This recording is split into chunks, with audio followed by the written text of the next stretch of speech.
now in the building, we got the man himself, Mac Roo. What's up with you, bro? Oh, what's up with the coolness, man? So, man, I've been playing the joint. I played the Bust Down joint last couple weeks. Sure, appreciate it. Definitely. And so you've been around. You've been around the town legend. Oh, man. You know what I'm saying? You've been around the music.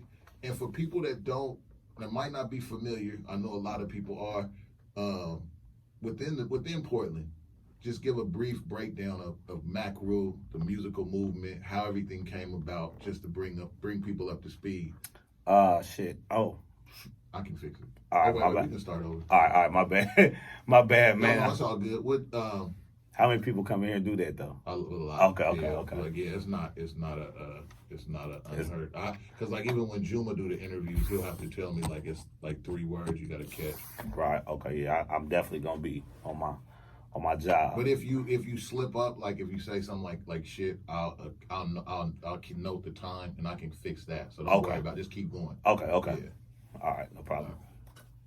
That's right, y'all. You just heard that brand new joint from Mac Roo entitled Pisces, featuring Andre Nicotina. You're tuned into the Breakout Show with your guy Cool Nuts. And in the building right now, we got my guy Mac Roo. What's up with you, bro? What's up with you, cool nuts, man? Sure appreciate you having me down here today. Oh yeah, definitely. And it's dope having you in here because I know you somebody that's been around the city. You've been traveling. You got a very rich story to tell. And I know you've been starting to put it out there musically. For people just now tuning in that might not be familiar, give them a brief rundown of Mac Roo, how you got to the music, and your story thus far. So what it is I'm from Portland, Oregon. I was born and raised right here in the city. Just growing up around here, listening to just being raised around music. My father is a guitar player in the city. Been doing music my whole life, so I always had music around that I liked and listened to anyway. So, as far as me doing my own thing, what happened is I'm super connected, as you know, to the Bay Area scene as far as rap go. So a lot of the Bay Area rappers such as Andre Nicotina and the Jacka and Burner and Equipped on brothers like that. I used to go down there back in the day just because I'm from just playing the street game, being in the street life. You know, them dudes, they kind of took to me being young, being from Portland and just having the gift to gab.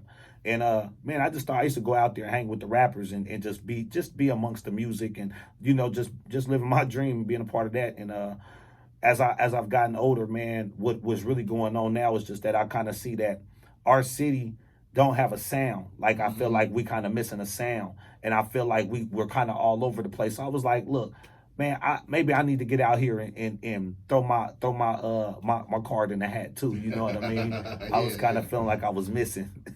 and I think that's one of the things for Portland is like Portland has kind of been a place where we can sit back, we can take in a lot of music, we can hone and perfect our skills, but sometimes I think you can say, like, what is the Portland sound? What is what if you heard a rapper and you heard him say like, okay, that's Portland, right? I mean? Like, what would be that sound? And I think because you have some people that are influenced by the East Coast, some people influenced by the Bay. You know, a lot of the youngsters now are getting on the LA sound, right? Kind of like, I guess, real. What would be current music? And So for me, like it's a trip that you say that because I had a conversation, about that, about the fact that when we say what is Portland music, you got,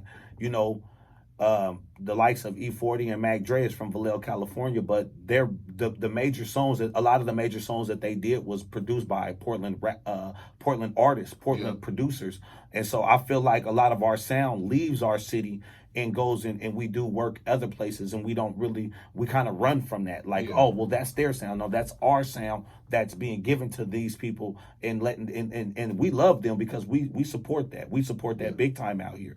And not that they no different than we are. I think that's the beauty of even kind of doing the Bay Area thing and being connected to the Bay Area.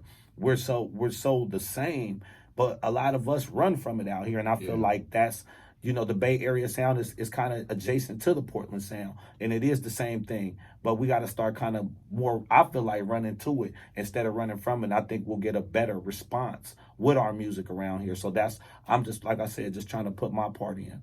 So for you, when was it that you saw that you felt like you wanted to be serious about the music? Because I've been seeing your hard push. You've been dropping videos now. You got joints with Nicotina, and I've always seen you again, like you said, around the Jacka, around the burner. I mean, around burner. Of course, I saw you in the trap with a Quipto. I said, man, he really down there in the, really in the trap In the spots in the trenches, bank. Yeah. Really, okay, so as far as me wanting to take it serious, man, right before Jacka died, he told me that he wanted to get behind me as an artist. I had been recording songs forever, man. I've always recorded. I've never, if anybody out there do music, you know, when anybody out there do music, you know, when you love music, if you got an opportunity to record, man, you're gonna record. Even if you do it as a hobby. Jack, I had played some stuff that I had recorded, and Jack was like, "Hey, what are you doing with yourself? Like, why aren't you rapping?" And I was like, "Oh, bro, I didn't. I was just like you said. I was just kind of saying like it's a hobby, bro. I just be doing it." And he was like, "Well, look, I'll get behind you. So you need to record and turn some stuff into me so I can get behind you." And so I started recording, and it maybe about 4 months after that, you know, unfortunately, Jacket was murdered. So what that did was it made me be like, okay, not only did I feel like I missed the opportunity, you know what I mean? Like, dang, I missed that opportunity. That wasn't cool. But it made me start thinking about life in a whole. Just, man, what are you going to do? Are you going to be in the streets forever? Or are you going to take this talent that you got and use it instead of, you know, and I try to help a lot of people too. So I got a lot of friends that are in the music game that I've tried to help. And a lot of times they would say, man, you do your own stuff. Like, do it yourself, bro, because you can. And just was anybody, you just doubt yourself sometimes. So I was like, man, let me stop doubting myself. Let me go ahead and try my hand at this and really do some stuff. And so I just took everything that I knew. And man, about 2 years ago, I was like, you know what, I'm gonna really do it. So I started stockpiling beats and started stockpiling like a lot of lyrics and stuff and writing what I was gonna do. And then I said about 9 months ago, I said, okay, I'm gonna go to the studio and record some stuff. And I want to knock some stuff out. And as far as the videos go, I know the formula. I understand the formula of doing this. So I know that if you're gonna do it, you really gotta hit this hard, especially now. And if you're gonna do it, man, put your all into it. So I said, okay, I'm gonna put my all into it. I'm gonna really show up and really make. If I'm gonna do it, I'm gonna show up and I'm gonna really take it serious. And so about 9 months ago, I said I'm gonna take it serious. And man, you know, everything is starting to happen kind of quick. No, and that's dope. And if you just now tuning in, we got Mac Roo in the building. You tuned into the Breakout Show, Jammin 107.5. Let me ask you this: like, where do you, as you dive deeper into the music, where do you see yourself going with it? Like, what are your aspirations and how far do you want to push it? I really want to push it as far as it'll go. The whole thing is, where do I see it going? I only see it going as far as I let it go. Really, whatever I do, you know, anybody out here in the world is in control of their own destiny. So at any time, if you give up on yourself, that'll be the day you give up on everything that could happen for you. So I probably would never stop doing it as far as, you know, trying to make it something. But if it was to pop and really, I really do it for the city. I feel like our city just needs something else. We needed something fresh. I feel like a lot of people in the city love me. I love my city to death, man. I really do. And I feel like we have some of us need another voice. A lot of us need a voice. So I feel like I wanted to be the voice for the streets, that part of the streets that don't get that voice so much. You know what I mean? As far as rap go. And I think one of the things even for Portland, and we were talking about this earlier, is people tend to think if you're outside of Portland or in the press, it's been times like talking to magazines or whatever, they'd be like, oh, Portland has hoods, or Portland has gangs. Right. Portland has street problems. And I think that's been kind of one of the things in terms of like, with us being where we are, people at times don't really understand what really is happening out here. Or what Northeast Portland, what North Portland was, what came from in the 90s, you know. Right. And that's another thing. I kind of want to capture that, like what's missing, why people ain't talking about. I'm the leftover gentrified, you know, the leftover of the gentrification. You know what I mean? I'm like going to tell you like what was who we really are. The people out there in the numbers that don't have nobody speaking for them right now. You know, they're the leftover remnants of what gentrification does. Yeah. And ain't nobody saying that them young bulls out there trying to figure out a way to hustle their way out of this. They're trying to figure out a way to play the game out of, you know what I mean? And the only two games that we ever play in the city of Portland is either the drug game or the female games, you know what I mean? And so with that being such a prevalent thing, I feel like nobody was just honing in on that. I feel like, you know, yeah, we got a lot of gang banging too out here. And we got I feel like the reason why I rap doesn't do as well is because a lot of times everybody picks sides of who's the artist. Well, with me, nobody has to pick a side. You know what I mean? Nobody has to. Yeah, I'm affiliated with pretty much everybody. So so come on board. Come on board. You ain't got to pick a side with me. You know what I mean? I'm for everybody. So the only thing is, you know, I'm just for the realness. I feel like there is a lot of realness is missing too. You know, a lot of that real, that straight in your face rap. You know what I mean? That, this is what it is. This is what it's going to be. It's a lot of me out there. It's a whole bunch of me's in Portland out there. It's a ton of us. And that was one of the things I wanted to ask you, because I know you're always very vocal on keeping it real. Yeah. So, in your opinion, in the hip hop game, in music, what are some of the qualities that make an artist real? Like when you listening to them, when you find it like believable, or somebody that you really want to tune into and gravitate towards their music. For me, definitely, I just like somebody.